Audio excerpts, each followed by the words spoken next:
Hello everyone, इस video में pollen pistil interaction and artificial hybridization को हम लोगों को पढ़ना है। सबसे पहले पॉलन पिस्टिल इंटरेक्शन के बारे में हम लोग पढ़ेंगे। पॉलिनेशन के दौरान क्या होता है? स्टेमेन के एंथर में बने पॉलन ग्रेन्स का ट्रांसफर पिस्टिल या कार्पेल के स्टिग्मा पर होता है। जो पॉलन ग्रेन्स एंथर में बनते हैं उनका ट्रांसफर पिस्टिल या कार्पेल के स्टिग्मा पर किया जाता है।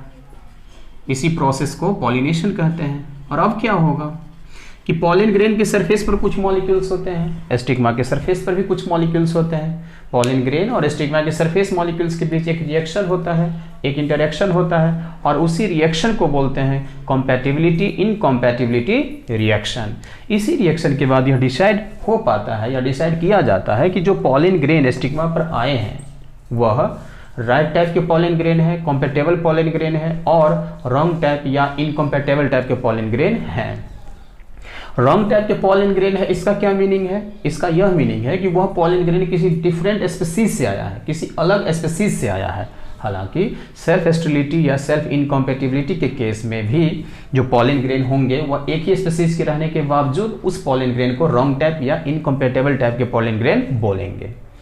अगर रॉन्ग टाइप के पॉलन ग्रेन है तो स्टिग्मा उसे रिजेक्ट कर देगा। रिजेक्ट कर देगा तो क्या होगा? रॉन्ग टाइप के पॉलन ग्रेन का पोस्ट पॉलिनेशन डेवलपमेंट स्टिग्मा पर नहीं देखा जाएगा। मींस रॉन्ग टाइप के जो पॉलन ग्रेन होंगे वो ना तो जर्मिनेट कर पाएंगे ना ही पॉलन ट्यूब ग्रोथ कर पाएंगे। लेकिन अगर राइट टाइप के पॉलन ग्रेन है, कॉम्पैटिबल पॉलन ग्रेन है, तो स्टिग्मा उसे एक्सेप्ट करेगा, स्वीकार करेगा, और राइट टाइप के पॉलन ग्रेन का पोस्ट पॉलिनेशन डेवलपमेंट देखा जाएगा। राइट टाइप के जो पॉलन ग्रेन होंगे उनका जर्मिनेशन भी होगा और पॉलन ट्यूब ग्रोथ भी होगा। राइट टाइप के पॉलन ग्रेन जब ये रिएक्शन हो जाता है तो राइट टाइप के पॉलन ग्रेन जो होते हैं स्टिग्मा के सरफेस से वाटर और न्यूट्रिएंट्स को एब्जॉर्ब करते हैं, जिससे क्या होगा? पॉलन ग्रेन के अंदर में एक बड़ा सा सेल होता है, वेजिटेटिव सेल। तो वेजिटेटिव सेल क्या करेगा? वाटर और न्यूट्रिएंट्स को एब्जॉर्ब करने के कारण वो स्वेल हो जाता है, फूल जाता है, जिससे क्या होगा कि पॉलन ग्रेन के अंदर में जो वेजिटेटिव सेल है, पॉलन ग्रेन के किसी एक जर्मपोर होते हुए वह वेजिटेटिव सेल बाहर की तरफ निकलेगा और इलोंगेट हो जाएगा, और इलोंगेट होकर के वह क्या बना देगा? पॉलन ट्यूब बना देगा। मतलब कि यह पॉलन ग्रेन पहले जर्मिनेट करेगा स्टिग्मा पर, जर्मिनेशन भी हुआ, और उसके बाद क्या करेगा? पॉलन ट्यूब बनाएगा, और पॉलन ट्यूब का ग्रोथ भी होगा। और यह पॉलन ट्यूब, ये पॉलन ट्यूब है, और यह जो पॉलन ट्यूब है वह स्टिग्मा और स्टाइल के टिश्यू को पेनिट्रेट करते हुए कहाँ जाएगा? ओवरी में। ये पूरा पार्ट ओवरी है, और ओवरी के अंदर ये ओव्यूल है, और ये पॉलन ट्यूब अल्टीमेटली ओव्यूल के अंदर एंटर कर जाएंगे, प्रवेश कर जाएंगे। वे सारे इवेंट्स जो पॉलन ग्रेन का पिस्टिल के स्टिग्मा पर डिपोजिशन मीन्स ट्रांसफर होने के साथ शुरू होता है, और ये सारे इवेंट्स तब तक चलते रहते हैं जब तक कि पॉलन ट्यूब एक ओव्यूल के अंदर एंटर ना कर जाए। इन सारे इवेंट्स को एक साथ बोलते हैं पॉलन पिस्टिल इंटरएक्शन। अब मैं इसे लिख रहा हूं, all events from pollen deposition on stigma until the pollen tube enters the ovule are together referred to as pollen pistil interaction।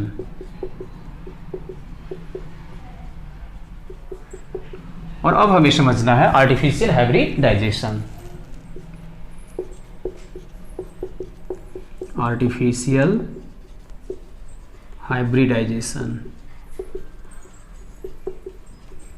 Artificial hybridization plant breeding में एक टेक्निक है जिसमें क्या किया जाता है? टू डिफरेंट प्लांट्स को पेरेंट्स के रूप में सेलेक्ट किया जाता है, और ये दोनों जो पेरेंट्स होते हैं या प्लांट्स होते हैं वह टू डिफरेंट वेराइटीज के होते हैं, टू डिफरेंट स्पीसीज के होते हैं, इवन टू डिफरेंट जेनरा के होते हैं। तो इसमें क्या होगा? एक मेल पेरेंट होगा और एक फीमेल पेरेंट होगा। मेल पेरेंट से पॉलन ग्रेन्स को लेकर फीमेल पेरेंट के फ्लावर के पिस्टिल के स्टिग्मा पर ट्रांसफर कर दिया जाएगा, और ट्रांसफर करने के बाद फ्रूट्स और सीड्स बनने के लिए छोड़ दिया जाएगा। और फीमेल पेरेंट से जो सीड बनेंगे और उस सीड से जो न्यू प्लांट बनेगा, न्यू हाइब्रिड प्लांट बनेगा, उस न्यू हाइब्रिड प्लांट में दोनों पेरेंट्स के जो कैरेक्टर्स होंगे वह इनकॉर्पोरेट हो जाएगा। इसी टेक्निक को बोलते हैं artificial hybridization. Artificial hybridization 2 processes के द्वारा कंप्लीटेड होता है, अचीव्ड किया जाता है। इसमें से एक है इमेस्कुलेशन और एक है बैगिंग। इन दोनों के बारे में समझना है। मान लेते हैं कि यह एक प्लांट है और प्लांट में ये सेपल, यह पेटल और यह क्या है, स्टेमेन। स्टेमेन का ये वाला पार्ट एंथर और ये वाला पार्ट है पिस्टिल और यह है फीमेल पेरेंट। तो फीमेल पेरेंट में जो फ्लावर है वह कैसा है, बाइसेक्सुअल फ्लावर है, बाइसेक्सुअल फ्लावर है। मेल पेरेंट होगा जिसे पेरेंट के रूप में सेलेक्ट किया गया है, उनमें भी फ्लावर है। तो जब फीमेल पेरेंट में बाइसेक्सुअल फ्लावर हो तो क्या किया जाएगा, फ्लावर को बर्ड कंडीशन में, फ्लावर बनने से पहले ही बर्ड में ही एंथर को using a pair of 4 ceps, एक जोड़े चिमटा की सहायता से बाइसेक्सुअल फ्लावर में से एंथर को काट कर हटा देना है और इस तरह से एंथर को काट के हटा दिया गया। इसी प्रोसेस को बोलते हैं इमेस्कुलेशन। बर्ड कंडीशन में क्यों एंथर को काट के हटाते हैं, बर्ड कंडीशन में इसलिए हटाते हैं कि एंथर मैच्योर नहीं होता है, मैच्योर नहीं होता है तो एंथर से पॉलिन ग्रेन्स नहीं निकलते हैं, नहीं निकलेंगे तो उसी फ्लावर के पिस्टिल के स्टिग्मा पर नहीं जा पाएगा, सेल्फ पॉलिनेशन नहीं हो पाएगा। तो इसे हम बोलेंगे इमेस्कुलेटेड फ्लावर। अब बोलेंगे इमेस्कुलेटेड फ्लावर। अब क्या करें, इस तरह से इमेस्कुलेशन हो गया। अब क्या होगा, बैगिंग। अब क्या करेंगे, एक सुटेबल साइज का बैग लेंगे और बैग से क्या करेंगे, इस इमेस्कुलेटेड फ्लावर को कवर कर देंगे। कब, बर्ड कंडीशन में ही। इसी प्रोसेस को बोलते हैं बैगिंग। बैग से क्यों कवर कर दिए हैं, बैग से इसलिए कवर कर दिए हैं कि किसी दूसरे प्लांट से अनवांटेड पॉलिन ग्रेन्स इस पिस्टिल के स्टिग्मा पर ना आ जाए, इस चीज को रोकने के लिए। और अब क्या किया जाएगा, इसे छोड़ दिया जाएगा। तो छोड़ दिया जाएगा तो क्या होगा, बर्ड जो है धीरे धीरे मैच्योर कर जाएगा फ्लावर में, और फ्लावर में पिस्टिल का स्टिग्मा जब मैच्योर कर जाएगा, स्टिग्मा रिसेप्टिविटी जब देखा जाएगा, तब क्या किया जाएगा, जो मेल पेरेंट है, मान लेते हैं कि ये मेल पेरेंट है जिसे आर्टिफिशियल हाइब्रिडाइजेशन में पेरेंट के रूप में सेलेक्ट किया गया है, तो इससे पॉलिन ग्रेन्स ले लिया जाएगा और लेने के बाद क्या किया जाएगा, इस बैग को हटा दिया जाएगा और यहाँ पर पॉलिन ग्रेन्स डस्टेड कर दिया जाएगा। डस्टेड कर दिया जाएगा तो क्या किया जाएगा, फिर से इसे रीबैगिंग कर दिया जाएगा, रीबैग्ड कर दिया जाएगा। और जैसे ही डस्टेड कर देंगे तब इसे फिर से बैग से कवर कर दिए हैं तो क्या होगा, फ्रूट्स बनने के लिए, सीड्स बनने के लिए छोड़ दिया जाएगा। और सीड से जो न्यू हाइब्रिड प्लांट बनेंगे, उस न्यू हाइब्रिड प्लांट में दोनों जो पेरेंट्स हैं उनका जो कैरेक्टर्स है वो इनकॉर्पोरेट हो जाएगा। तो इस टेक्निक को हम बोलते हैं, या इस स्टेप को बोलते हैं बैगिंग। हालांकि जब फीमेल पेरेंट के पास यूनिसेक्सुअल फ्लावर होता है तो वहां पर इमेस्कुलेशन करने की जरूरत नहीं है, क्योंकि उसमें सिर्फ पिस्टिल ही होगा फीमेल रिप्रोडक्टिव ऑर्गन के रूप में, उसमें स्टैमेन होगा ही नहीं। लेकिन इमेस्कुलेशन भले ही ना हो, लेकिन यूनिसेक्सुअल फ्लावर भी होगा फीमेल पेरेंट में, तो वहां भी बर्ड कंडीशन में ही बैगिंग कर दिया जाएगा। बाकी सारा स्टेप सेम ही होगा। जब वह यूनिसेक्सुअल फ्लावर में पिस्टिल जब मैच्योर करेगा, बर्ड फ्लावर में जब डेवलप कर जाएगा, तो फिर से मेल पेरेंट से पॉलिन ग्रेन्स लेकर डस्टेड कर दिया जाएगा, रीबैगिंग कर दिया जाएगा और फ्रूट्स और सीड्स बनने के लिए छोड़ दिया जाएगा।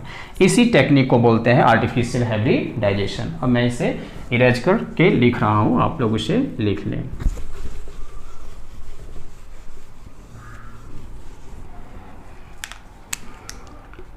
It is a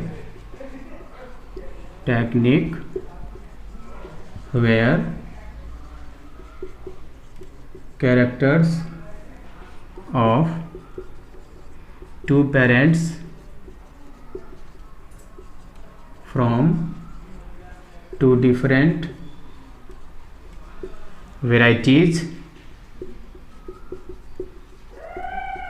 species or even genera are combined, यहाँ पर डिजायरेबल लगा दिया जाए तो ज़्यादा अच्छा है, desirable combines into a single superior variety और यह जो है वह 2 प्रोसेसेस के द्वारा अचीव्ड किया जाता है। जो प्रोसेस है फर्स्ट में वह है इमेस्कुलेशन। इमेस्कुलेशन क्या है? It is the removal of anthers from A bisexual flower of a female parent before anthers dies using a pair of forceps। जो सेकेंड स्टेप है उसे बोलते हैं bagging. It is the practice of covering of an emasculated flower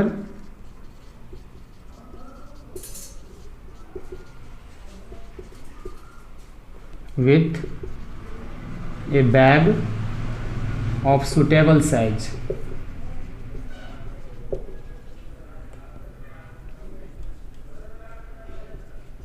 generally made of butter paper to prevent contamination of stigma with undesired pollen grains। तो इस तरह से emasculation और बैगिंग आर्टिफिशियल हाइब्रिडाइजेशन के अंदर देखा जाता है। Thanks for watching.